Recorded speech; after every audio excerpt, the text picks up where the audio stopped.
wakas, mga kapatid. Kumusta po ang bawat isa? Nawa ay nasa mabuting kalagayan ng bawat isa, kabilang ang ating buong pamilya. And first yan, andito po ulit sila Sister Michelle and Sister Christine now for the second time. Welcome po ulit mga kapatid. Praise God. Tingnan mo muna yung katabi mo. Ibigay mo sa kanya yung pinakamatamis o pinakamagandang ngiti mo. So,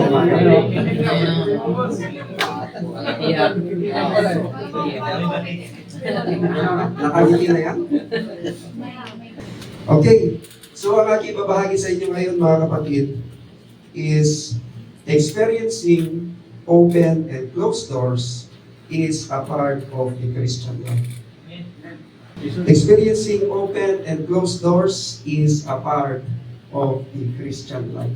Ang karanasan sa bukas at sarado ng mga pinto ay bahagi ng buhay Kristiyano.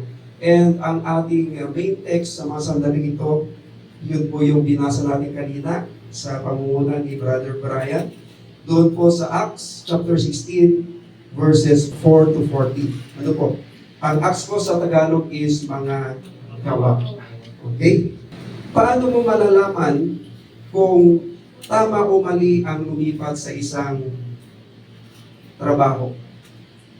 Paano mo malalaman kung tama o mali ang paglipat mo mula sa isang lugar tungo sa ibang lugar? Kung gumagawa ka ng malaking desisyon o nahaharap ka sa mga mabibigat na desisyon sa ngayon, ay paano mo malalaman na tama o mali ang dapat gawin? May mga pagkakataon sa ating buhay na ang mga pinto ay tila nagbubukas. And then, may mga pagkakataon naman na ang mga pinto ay tila nagsasara. Sa ating pag-uusapang mga banal na kasulatan, unang makikita natin ay ang mga pintuan ng pagkakataon or the doors of opportunity na nagsasara sa mga alagad at pagkatapos ay nagbubukas sa ibang direksyon.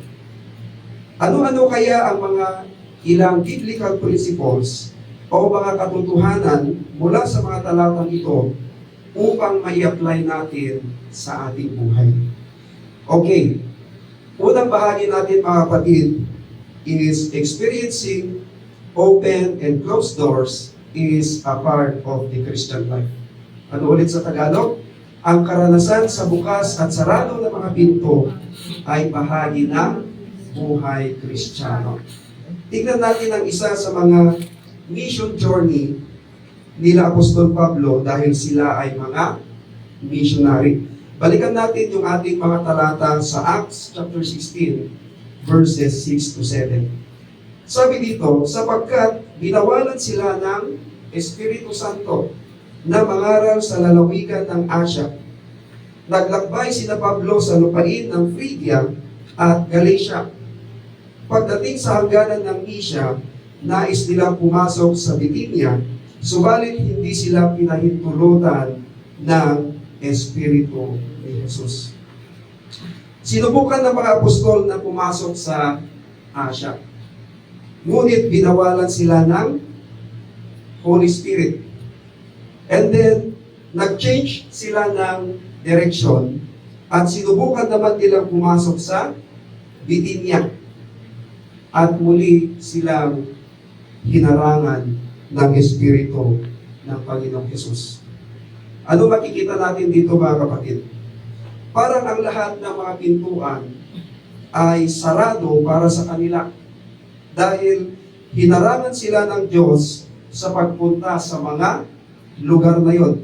Parang lumilitaw dito na nandoon sila sa punto na nagkaroon ng struggle kung saan sila ipapadala ng Diyos.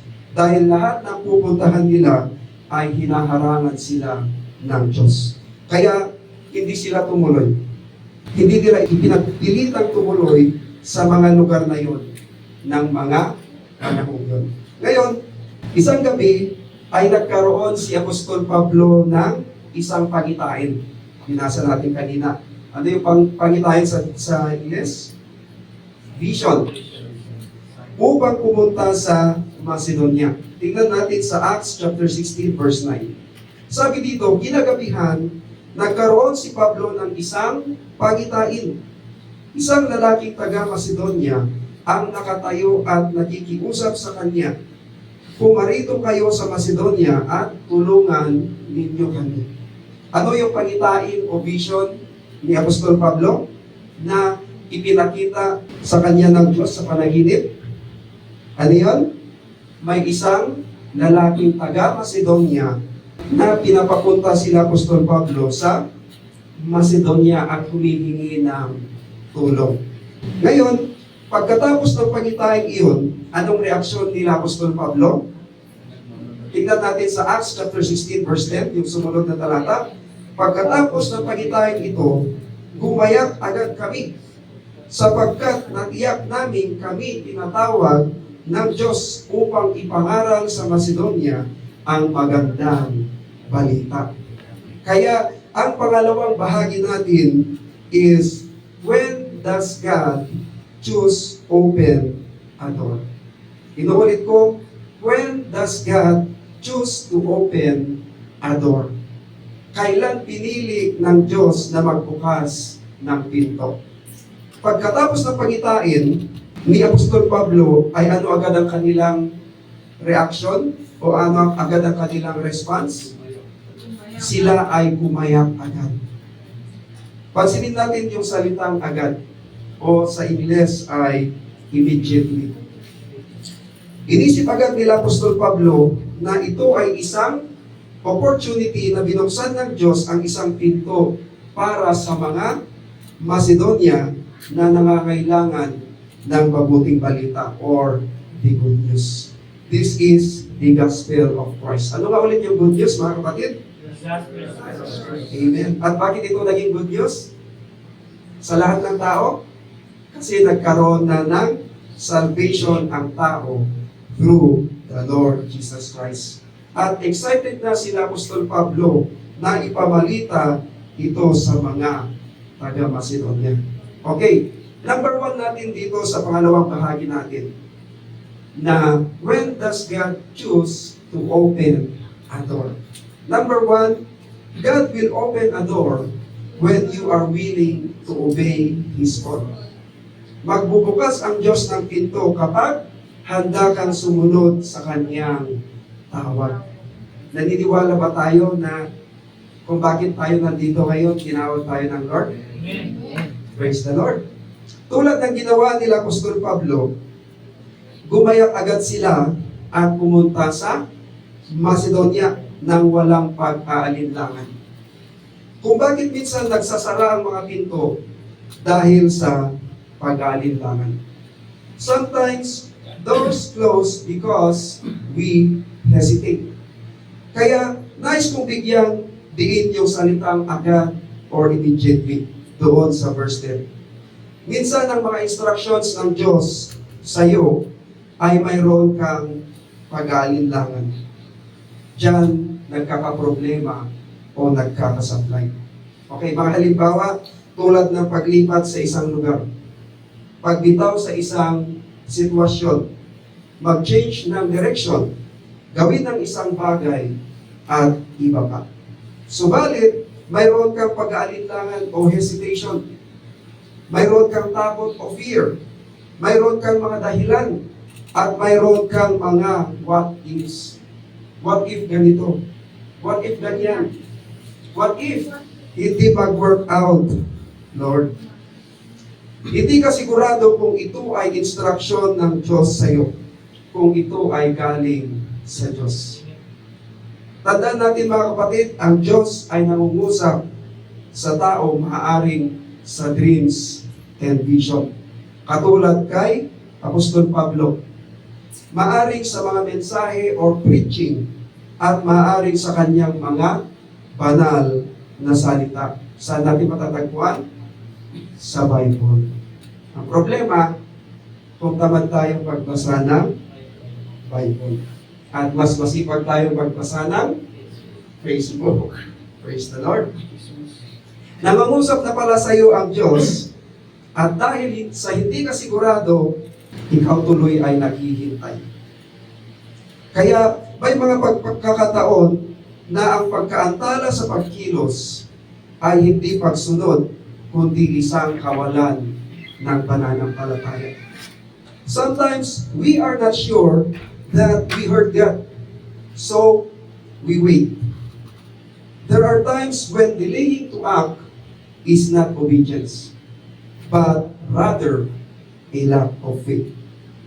Katulad nila Apostol Pablo, sumunod agad sila sa pagtawag ng Diyos. Kung nagkaroon sila ng pag-alinlangan at naghintay, maybe they will miss the opportunity na binuksan ng Diyos na pinto.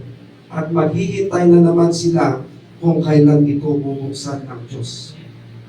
Lagi kong naririnig dati, kayo rin siguro, na sinasabi nila, opportunity comes once in a lifetime. Kaya, i-grab mo na daw ito agad. Dahil hindi mo alam kung kailan ulit magkakaroon ng opportunity. O baka hindi na ito darating muli kung na-miss out mo na ito. Kaya mga kapatid, kung nangungusap man sa iyo ang Diyos sa mga sandaling ito, at sigurado ka na at wala kang pag-aalinlangan, ay gawin mo na agad. Or grab it immediately at huwag nang magpapa-delay pa. Kung feeling mo ay lahat na lang ay pinagsasarhan ka ng mga pinto o ng mga opportunity, at hindi mo alam ang gagawin o saan ka pupunta, ang dapat mong gawin ay makinig sa tinig ng Diyos. Seek God. Go to His words. Go to His promises. Meditate it dahil yan din ang isang paraan ng pagbibigay ng instruction and directions ng Diyos. Amen? What else? Listen to the preaching.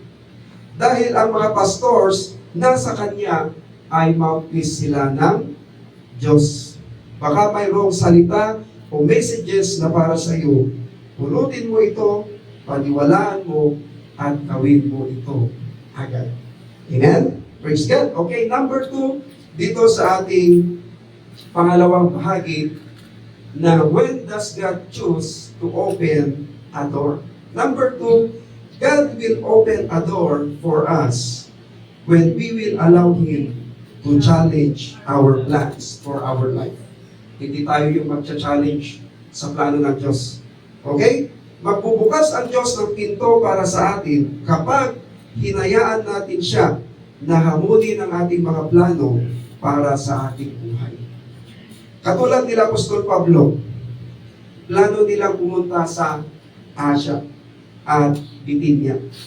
Pero pinagbawalan sila ng Diyos na pumasok sa mga lugar na yon.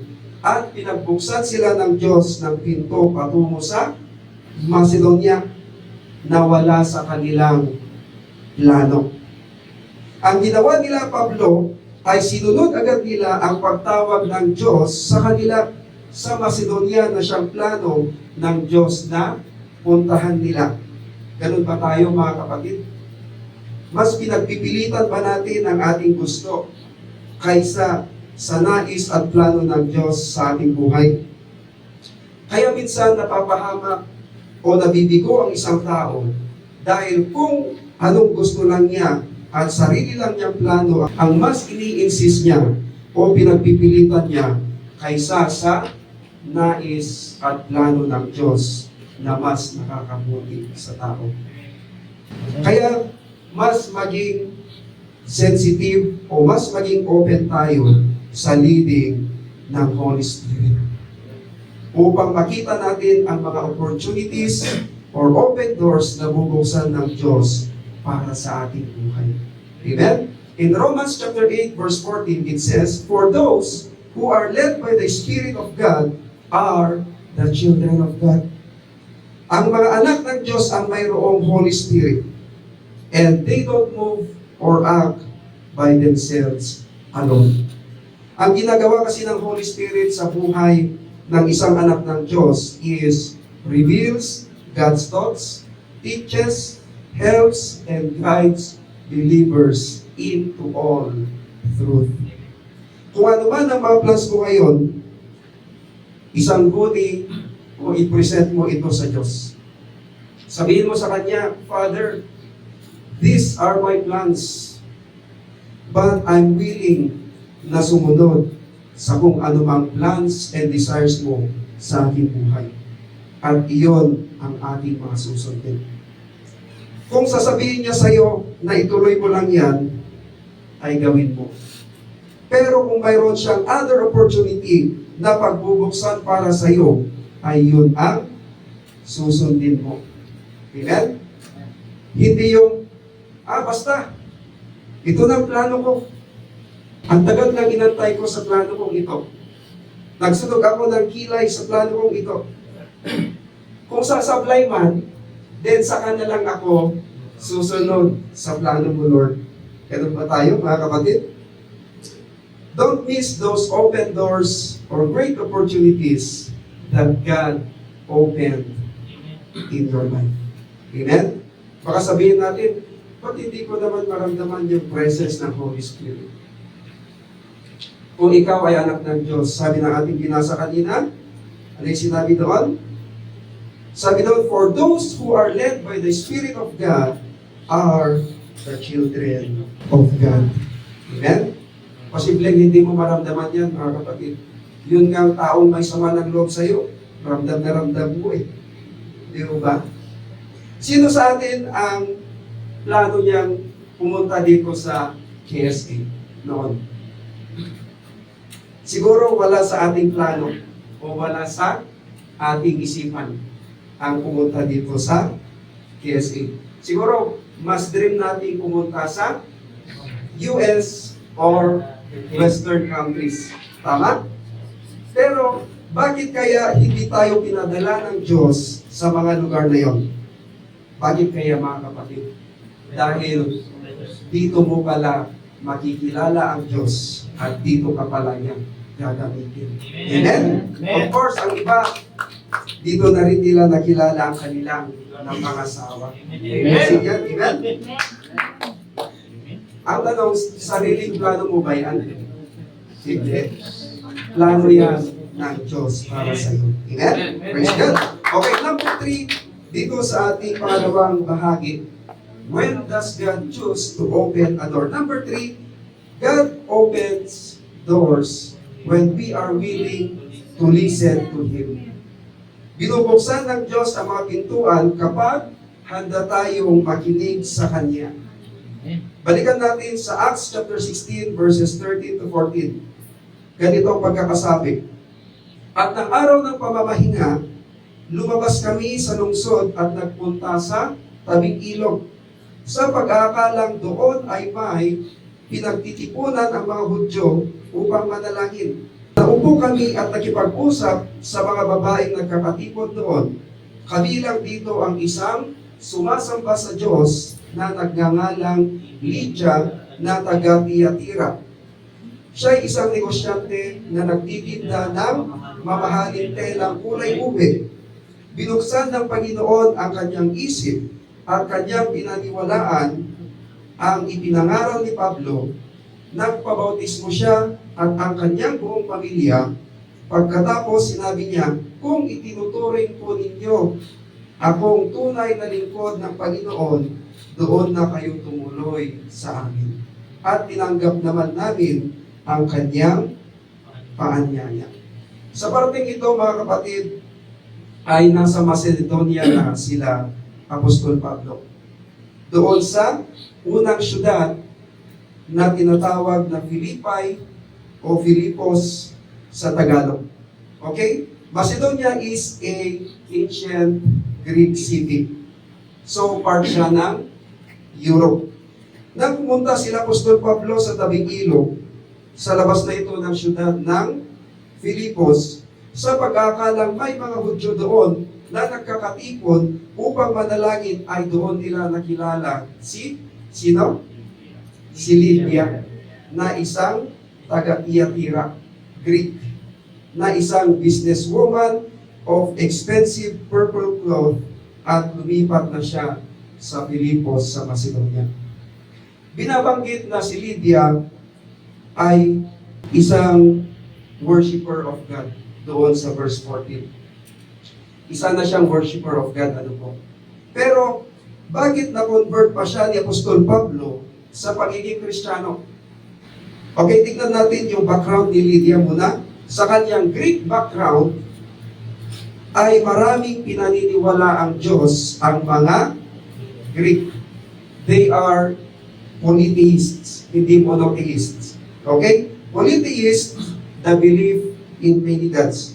Pero, nung nasa Filipos na siya, ay pumupunta siya sa mga pagtitipon ng mga kababaihang mga Hudyo na nangingilin ng Sabat. Alam naman natin yung mga Hudyo, sila po ay nangingilin ng Sabat. Kaya, para na rin siyang Hudyo.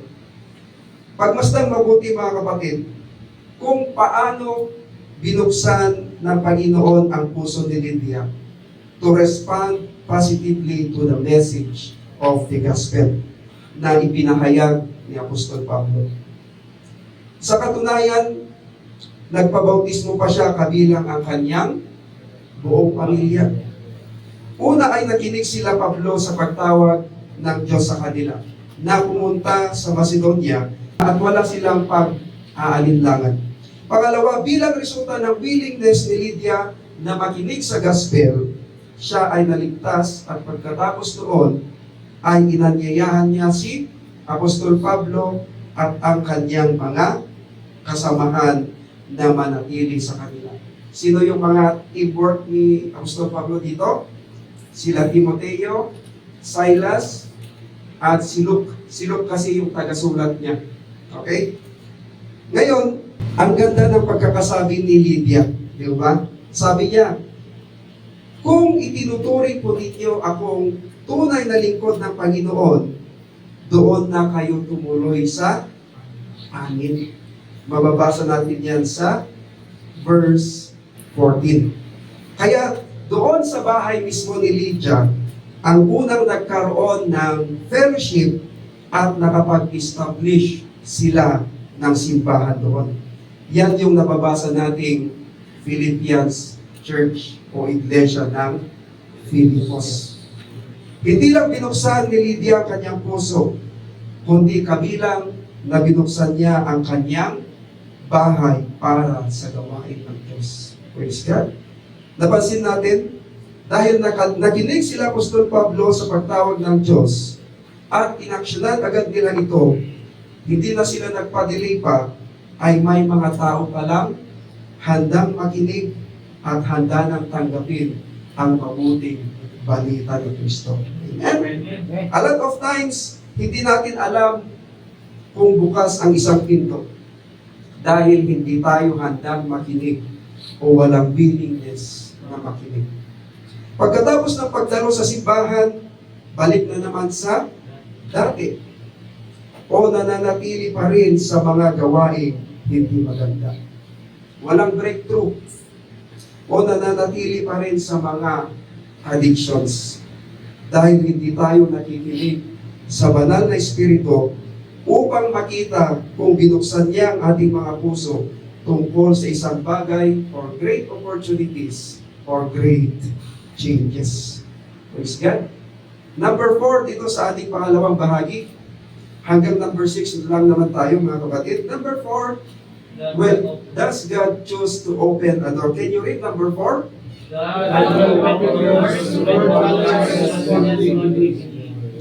Amen. God will open doors when the world challenges what we believe. Magbubukas ang Diyos ng mga pintuan kapag hinamon ng mundo ang ating pinaniniwalaan. Acts chapter 16 verses 16 to 18. Sabi dito, isang araw nang kami papunta sa Puok Dalanginan, nasalubong namin ang isang batang babaeng alipin. Siya'y nakakapanghula dahil sinasapian siya ng masamang espiritu. Malaki ang kinikita ng kanyang mga amo dahil sa kanyang panghuhula. Noon pa pala mayroon ng business ng fortune teller, panghuhula. Sinusundan-sundan niya kami ni na Pablo at sumisigaw ng ganito, ang mga taong ito'y lingkod ng kataas-taasang Diyos. Ipinapahayag nila sa inyo kung paano kayo maliligtas. Marami ng araw na ginagawa niya iyon, kaya nainis na si Pablo. Naiinis din para si Pablo. Ano po mga kapatid? Hinarap niya ang bata at sinabi sa Espiritu, iniuutos ko sa iyo, sa pangalan ni Jesucristo, lumabas ka sa babaeng iyan at noon di lumabas ang Espiritu. So yung Espiritu pala na pangmula is masama. Ano po? Kasi kung hindi masama, hindi na sana palayasin ni Apostol Pablo. Listen to this mga kapatid. Kapag natuklasan natin ang isang tao ay may malubhang sakit o may pinagdadaanan matinding krisis, hindi tayo dapat sumuko. Dapat tayong manalangin dahil maaaring ang Diyos ay magbubukas ng pinto para makita nila na may Diyos na nagmamahal sa kanila at handang iligtas sila sa kanilang mga sitwasyon. At ang kanilang kaluluwa mula sa walang hanggang kapahamakan. Magbibigay lamang po ako ng isang buhay na pagtotoo mga kapatid. Mayroon ako dating isang attendee sa aking online Bible study. At tumawag siya sa akin. At kwento ko niya yung kanyang biyenang. Hindi ko chismisan. Kwento ko niya yung kanyang biyenang. Itaas niya ng kamay yung mga close sila ng kanyang biyenang. Ay, praise God, no? Akala ko wala. Praise God. Ano po, so, kwento niya yung kanyang biyenan na mayroong malubhang sakit kasi naging komplikado na. And sabi ng doktor, hindi na siya magtatagal. Pero ang problema ay ayaw niyang tanggapin ang Panginoong Hesus bilang kanyang Panginoon at tanging tagapagligtas. At doon pa rin siya sa kanyang mga pinaniniwalaang mga rebulto mas naniniwala. Kaya yung attendees ko ay lagi niyang sinasabihan na tanggapin na niya ang Panginoong Hesus bilang kanyang Lord and Savior. Pero ang daming ginagawang dahilan upang ma-divert yung usapan. Kaya ang ginawa nitong attendees ko, tinawag na niya yung kanilang pastor upang patanggapin yung kanyang biyenan. Pero yung kanyang biyenan ay tumanggi pa rin. Kaya niya kinikwento sa akin, sabi niya kasi, itry ko daw na patanggapin yung kanyang biyenan. Kasi nga, concerned talaga siya sa kaluluwa ng kanyang biyenan. Lalo na hindi na magtatagal. Ano po? Ang ginawa ko, sabi ko, sige sis, balikan kita, tawagan kita ulit. Nag-pray ako, nag-prepare ako ng konting message na aking ibabahagi sa kanya. At ito ay patungkol sa salvation and yung two destinations ng kaluluwa pagkamatay ng isang tao. So yun, nag-video call kami. Una, kinukumusta ko muna siya. Ano po? And then, saka ko ibinahagi yung mabuting balita. And glory to God, tuloy-tuloy ang usapan at tumanggap siya. Amen. Then, sinundan niya ang aking prayer para sa kanya. At nakapagdalo pa siya ng aking online. Saka siya namatay. Kasi ang Diyos naman ang may hawak ng buhay ng tao, diba? But the good thing is, tumanggap siya sa Panginoong Hesus bilang kanyang Lord and Savior nang hindi na nagdahilan pa. And biniro ko rin siya, sabi ko, huwag ka lang dumipindi sa mga rebulto, ate. And nag-okay naman siya. Praise God. Dahil hindi nag-give up itong aking attendees ng online na patanggapin ang kanyang biyenan, ay binuksan ng Diyos ang isang pinto o pagkakataon ng kaligtasan para sa kanyang biyenan bago ito mamatay. Praise God. Balikan natin yung isang batang babae, yung batang aliping babae na may espiritu ng panghuhula. Ano ginagawa nitong batang babae na may espiritu ng panghuhula kina Apostol Pablo? Maraming beses niyang sinusundan-sundan sila. Ano po? At anong kanyang ginagawa? sumisigaw-sigaw pa sa kanilang hulihan. Kung kayo kaya si Apostol Pablo, may inis kaya kayo? Siyempre, ano po, sa araw-araw ba naman nagdiyawa ng Diyos, mayroong taong nang-iinis sa'yo. Mayroong taong ginagalit ka. Dumating yung point na nainis si Apostol Pablo. Pero yung pagkainis ni Apostol Pablo, hindi para upang iwasan o kaya upang magalit doon sa babae. Pero ang kanyang ginawa ay hinarap niya ito at pinalayas niya ang masamang espiritu in the name of Jesus Christ. At lumayas niya ang masamang espiritu doon sa aliping batang babae sa mga oras na yun. Praise God. Kaya kung minsan, kung nakakainis man yung kapatiran natin, ano hindi siyang palalayasin natin. Praise the Lord. Okay? Hindi nag-give up si Paul sa ginagawa ng batang babae na may espiritu na panghula. Kaya ang resulta, God opened doors for her at siya ay malaya na. Praise God. Hindi lang sa kanyang mga amo na walang pakialam sa kanya, kundi malaya na din siya doon sa masamang espiritu na umaalipin sa kanya. Na-imagine natin yung kalagayan ng batang babae. Napakahirap. Pero that time, pinalaya siya ng Panginoong Jesus. Amen? Mga kapatid, mayroon ba tayong mga tao na kakilala na lagi mong nakaka-encounter at wala pa sila sa pananampalataya ng Panginoong Jesus? O di kaya'y may kakilala ka bang dumadalo sa simbahan and until now ay patuloy pa rin ang kanilang ginagawang hindi naaayon sa kalooban ng Diyos? Too much?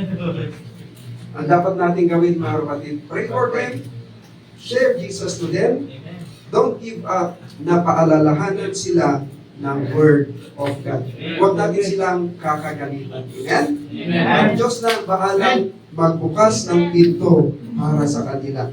Praise God. Number 5, dito sa ating pangalawang bahagi, when does God choose to open a door? Can you read number 5? God opens doors when we sing praise, prayer, and worship. Praise God. God opens a door when we sing and praise in prayer and worship. Ang Diyos ay nagbubukas ng pinto kapag tayo ay umaawit at nagpupuri sa panalangin at pagsamba. Ano yung ginawa natin kanina? Tayo po ay nag-praise and worship sa Diyos.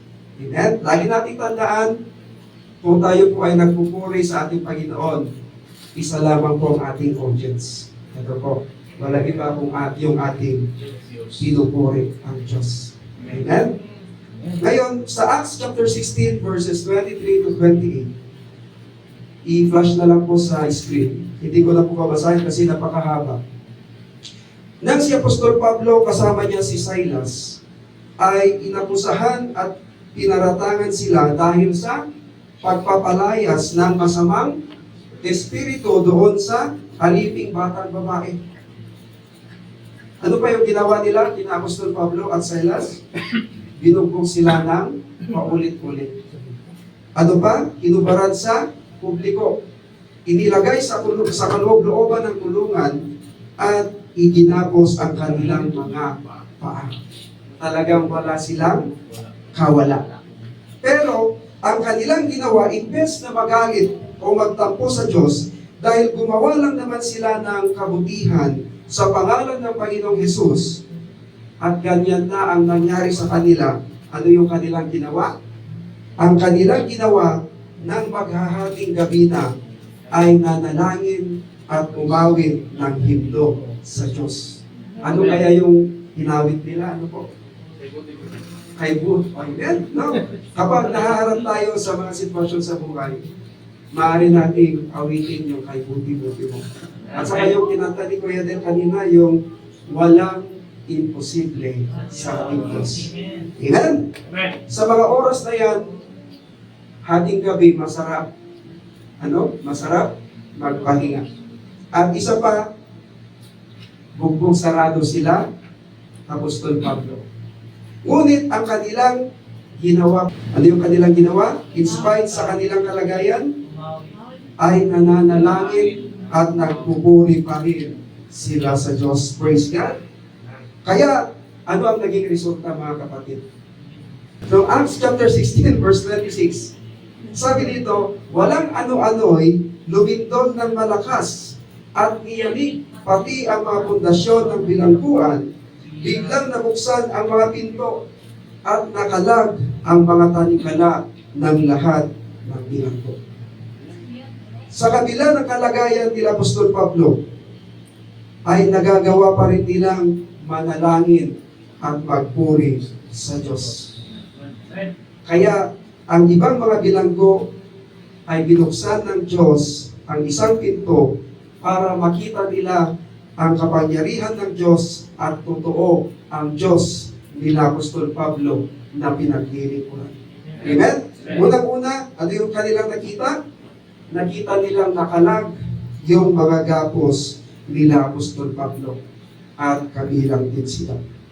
Tayo kaya mga kapatid, sa gitna ng ating mga difficulties in life o sa mga mabibigat na sitwasyon, ay magagawa pa rin ba nating manalangin at itaas ang ating mga kamay upang purihin ang ating Diyos. Amen. Ang isang tunay na worshiper ay hindi dapat panapanahon.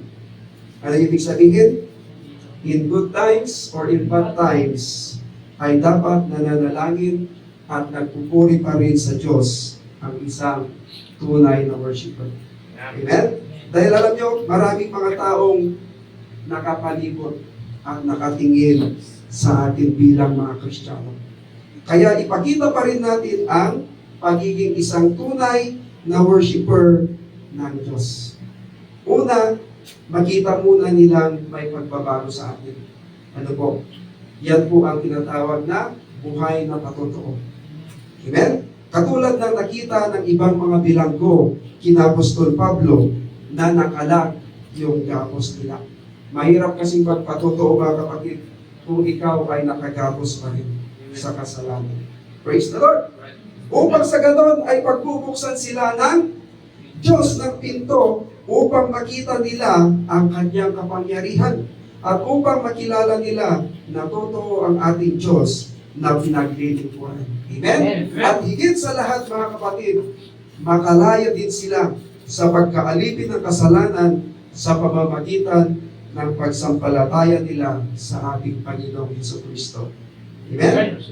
At this point, sa gitna ng iyong mabibigat na kalagayan, nahaharap sa mga sari-saring problema, kung ikaw ay patuloy na nagpupuri at nananalangin sa Diyos, kung ikaw ay totoong worshiper of God, remember this, there are no closed doors that God cannot open.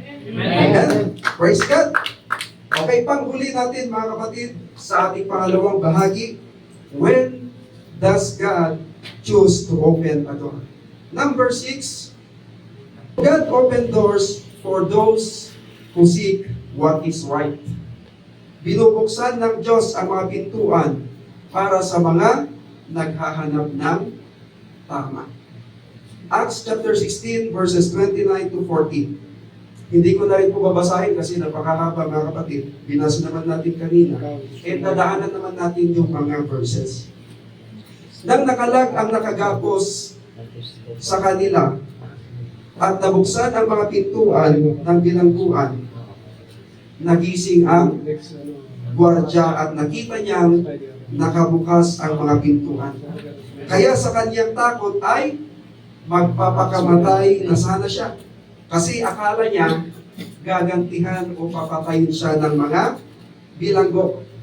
Pero sabi ni Apostol Pablo, huwag mong saktan ang iyong sarili. Narito kaming lahat.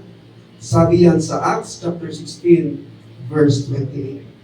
Sabi ng gwardya na nanginginig sa takot kina Apostol Pablo, mga Ginoo, ano po ang dapat kong gawin upang ako'y maligtas?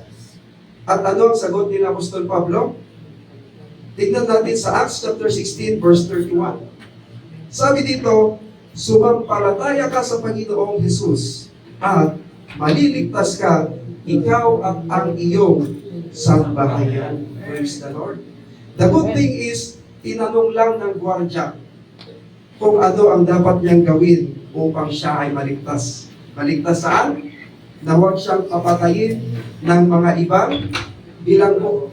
Pero pinagbuksan siya ng pinto ng Diyos upang makatanggap ng tunay na kaligtasan. At ito ay maligtas sa kapahamakan sa impyerno. Kabilang ang kanyang buong pamilya at nagpabautismo pa silang lahat. Praise the Lord! Nang makalag ang mga gapos nila at mabuksan ang mga pintuan, ang ibang mga bilanggo ay wala ni isa sa kanila ang tumakas. Kabilang sila Apostol Pablo. Mababait itong mga bilanggo na ito. Ano po? Kaya hindi pala lahat ng nabibilanggo may kasalanan. Ano po? Sila Apostol Pablo nga nabilanggo pero wala silang kasalanan. Ano po? Sila po ay pinagbintangan lamang na nanggugulo. Pagkakataon na sana nilang makatakas ng mga oras na yun. Pero hindi sila tumakas at inantay nila ang timing ng Diyos. Kaya anong nangyari? Kinabukasan ay pinalaya rin sila Apostol Pablo at Silas ng maayos. Nakatanggap sila ng parol. Kasi kung tumakas sila, ano yung magiging dating nila? Nagiging wanted. Ano po? Ngayon, kung naging wanted sila, hindi na sila makakapagbahagi ng mabuting balita. Pero ginawa nila ang tama. Ginawa nila ang mabuti. Remember this. Always do the right thing, no matter what. Amen? The right way is not always the easiest, but it is the best way. May magandang opportunity at pagpapala kapag ginagawa natin ang kabutihan. Amen? Kahit na ginagawa ito ng karamihan, yung mali, wag na wag tayong aayon. Amen? But when you do something the wrong way, never expect God to open a door for you. Kung tumakas agad sila Apostol Pablo sa oras na yon, ay hindi maliligtas ang jail guard kabilang ang kanyang buong pamilya. Sana hindi tayo ang maging dahilan ng pagbagsak o pagtalikod ng iba sa pananampalataya.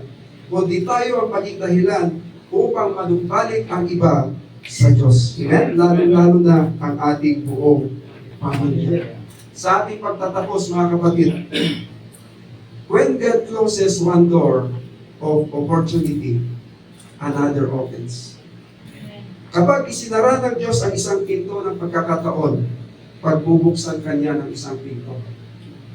But we are often so focused on the closed door of opportunity that we fail to see one which God opened for us. Ngunit madalas tayong nakapokus sa nakasarang pinto o closed door ng pagkakataon na hindi natin nakikita ang isa na binuksan ng Diyos para sa atin. To recognize an open door upang makilala natin ang isang pintuan ng pagkakataon or door of opportunity, ang susi ay sa pagitan ng tagumpay versus kabiguan. Bakit masasabi natin open door of opportunity ang isang bagay? Bakit kaya? Dahil hindi naman magbubukas ang Diyos ng pinto para sa failure o kabiguan lang, kundi para sa success o tagumpay. Amen? Amen. This morning, isipin natin ang ating mga sitwasyon. Is it failure or success? Is that open door of opportunity by God? Kung hindi, huwag mo nang ituloy na gawin yan. Huwag mo nang ipagpilitang gawin yan. Huwag mo nang ipagpilitang pumasok sa isinarang pinto ng Diyos, kundi mapapahamak ka lang. Masasaktan ka lang, hindi ka lalago. kundi makinig at sumunod na sa plano ng Diyos sa iyong buhay na siyang nakabubuti sa iyo at sa iyong buong pamilya. Amen? Kung ikaw ay hindi pa tumatanggap o hindi pa sumasampalataya sa Panginoong Hesus bilang iyong Panginoon at tanging tagapagligtas ng iyong buhay, ay pinagbubuksan kanya ngayon ng isang pinto upang tanggapin siya. Ito na ang pinakamagandang opportunity sa lahat. At ito ang good news, ito po ay makakamit ng libre sa pamamagitan ng Panginoong Hesus. So, don't miss this once in a lifetime open door of opportunity for your soul. Ngayon na ang pagkakataon upang gawin ito dahil hindi natin alam ang araw ng bukas. Amen? Nais ko po pagsitayo kayong lahat, tayo muna ay mananalangin. Mga kapatid, sa mga sandaling ito, kumusta ang iyong sitwasyon? Kumusta ang iyong pananampalataya? Ang iyong paglilingkod? Or baka nakakalimutan naman natin, mga kapatid, na kumustahin yung ating puso mismo. Praise God, palakpakan po natin ang ating Panginoon. Amen and amen. Nais ko po ibalik sa ating guwapong presider. Salamat, Pas.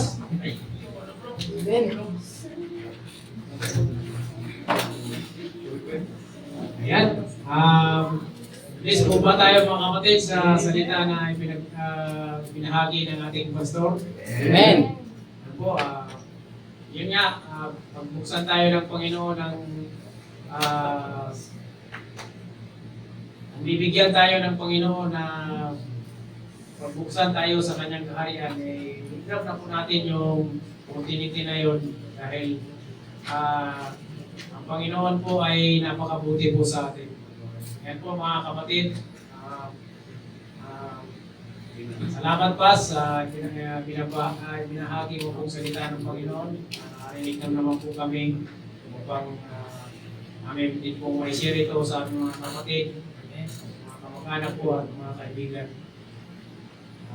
Maraming salamat pa sa apoy ng Diyos sa buhay mo po. Praise God. Parang umaga po. Amen. Pasalamat lang po ako sa Lord. Dahil nung mga nakarang araw, medyo nagulog pa ako. Stress. Pero nga po, napakabuti ng Lord. Siya po yung gumawa ng paraan para masolve ko yung problema ko. Una kasi yung problema ko sa financial na. Tapos, yung kinabukasan, yung anak ko na naman na kailangan na rin sa hospital. Ngayon, napakabuti ng Lord kasi meron siyang binigay na tao sa akin na siya yung nag-solve ng aking problema. Kasi po yung buhay po ni Kuya Rodel. Sa Diyos naman po may mataas na kapunan.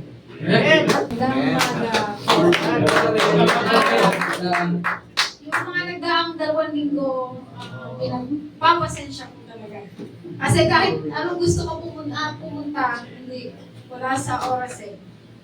Nung first week, nag-attend ako dito.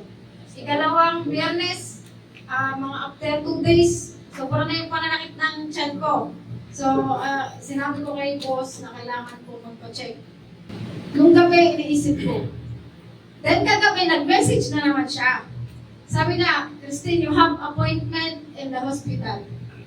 Because you need to come back. Sabi niya amo ko. Sabi ko, sir, sorry. The hospital and then appointment you can remove other day. But this day I need. Because I need to go in the better appointment for me. So this is So, and then, ayun nga po. So, ayun po. Magandang tanghali po sa inyo lahat. At nabuhay po tayo. Wala ko sa ano, habol ako sa pagpapa. Salamat. Habol lang po ako. Kasi last Saturday ko, nung Friday ko pala, hindi pa kasi ako nakain ng chicken skin. So, nung Friday pala nung pansin ko. Ang dami kong nakain ng chicken skin. Just because natutuwa ako na nag-aagawan tayo. So, Saturday, 4:30 in the morning, nakaramdam ako, nagising ako na manhit yung half ng braso. Kaya yung braso ko talaga manhit siya, wala siyang pakaramdam. Tapos yung panga ko, manhit din siya. Tapos, ang sakit ang ulo ko, ang sakit ang bato ko. So, pagbangon ko, nag-CR lang ako, tapos nag-BP ako. Ang BP ko is 167/118. So, nagulat ako, kinakabahan ako kasi it's 4:30 in the morning. Isa lang ako. Hindi naman ako, natatakot naman ako lumabas kung diretso ako sa ER kasi madaling araw. So, uminom lang ako na gamot sa pagpababa ng dugo. Naghintay ako na mag-umaga. Pagkainom ko, gumising ako uli ng alas 6. Nag-BP na naman ako. It's 154/110. So, hindi pa rin sa okay. So, naghintay lang ako na lumiwanag. Punta ako ng ospital.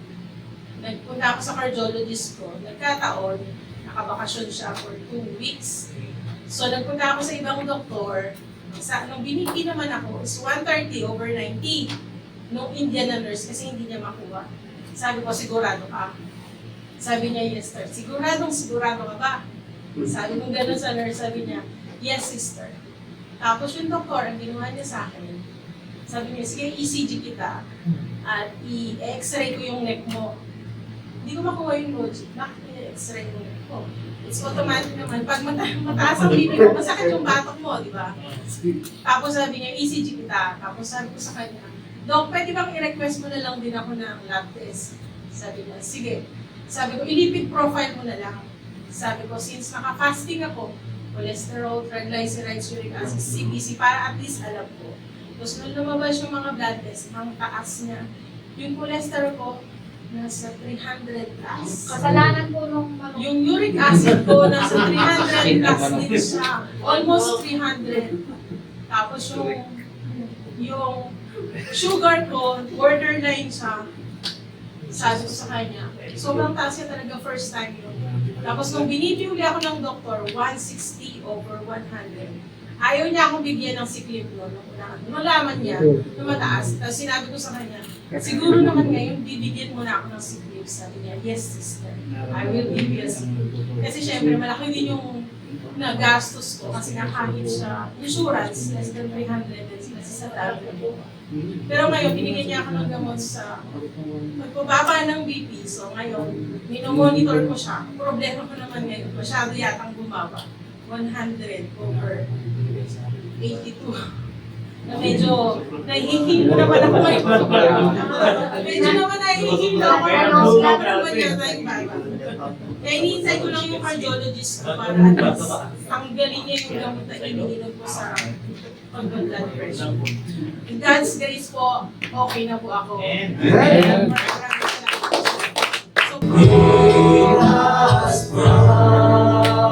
Amen. Patuloy lang tayo mga kapatid. Naway sumainyo lahat ang pagpapala ng Panginoong Jesucristo, ang pag-ibig ng Diyos at ang pagkikipag-isa ng Espiritu Santo. Ating po itaas sa ating mga kamay upang tanggapin ang biyaya at pagpapala ng ating Diyos. Panginoong Diyos, uli nagpapasalamat kami sa isa na naman napakatagumpay na worship service, Panginoon. Salamat, Panginoon, sa patuloy na paggamit mo sa bawat buhay na naririto, Panginoon Diyos. Panginoon Diyos, sa aming pansamantalang pag-iwan-iwalay, makaingatan po bawat isa sa amin at dala-dala po namin ang iyong mga pagpapala sa pamamagitan ng iyong mga salita. Ganun din po sa aming buong Panginoon Diyos. At ganun din po sa aming mga kapatid na hindi po namin nakasama sa mga sandaling ito, Panginoon Diyos. Saan man sila, anumang kadahilanan, pagpalain mo rin po sila, pakaingatan mo rin po sila, kabilang ang kanilang buong pamilya. Maraming salamat, Panginoon Diyos. Lahat ng ito ay dinadalangin namin in the name of the Father, and of the Son, and of the Holy Spirit. Amen and amen.